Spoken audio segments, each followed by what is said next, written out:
কুল্লু নাফসিন যায়িকাতুল মাউত সুম্মা ইলাইনা তুরজাউন। আমানতু বিল্লাহ, সাদাকাল্লাহুল মাওলানাল আযীম। মানুষ তো এরকম রূপ ধারণ করেছে, জানাজার নামাজ যদি মনে করেন 10টায় দেওয়া হয়, আর সেখান থেকে যদি 5 মিনিট অতিক্রম হয় পিছন থেকে বারবার আওয়াজ আসে, আরে ভাই জানাজাটা কেন দেরি করতেছে, তাড়াতাড়ি পড়ান না। আমি তাদের উদ্দেশ্যে বলতে চাই, আপনার চারপাশে যারা এই বাক্যটি উচ্চারণ করে তাদের চেহারাগুলো একটু দেখে চিনে রাখুন।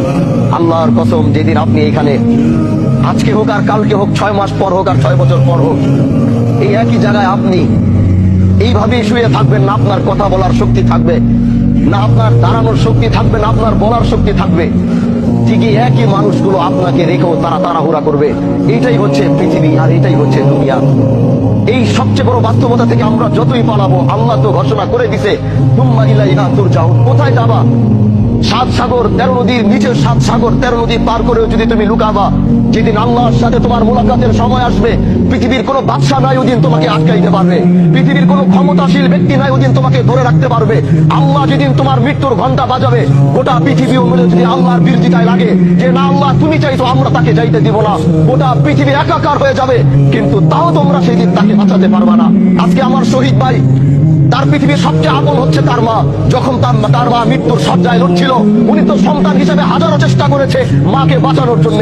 এরকম হাজারো শহীদ মাকে বাঁচানোর চেষ্টা করেছে, কেউ হাসপাতালের বেডে করেছে, কেউ নিজের কোলের মধ্যে করেছে, কেউ ঘরের মধ্যে করেছে, কিন্তু পৃথিবীর প্রতিটা সন্তান ব্যর্থ হয়েছে। কারণ আল্লাহ বলেছে কুল্লু নাফসিন যায়িকাতুল মাউত সুম্মা ইলাইনা তুরজাউন। তুমি যেখানে যাও, যেই প্রান্তে যাও, যেই দিক থেকে যাও, যেদিন তোমার মৃত্যুর ঘন্টা বাজবে, ওই দিন পৃথিবীতে তোমার থাকার আর কোনো অস্তিত্ব থাকবে না।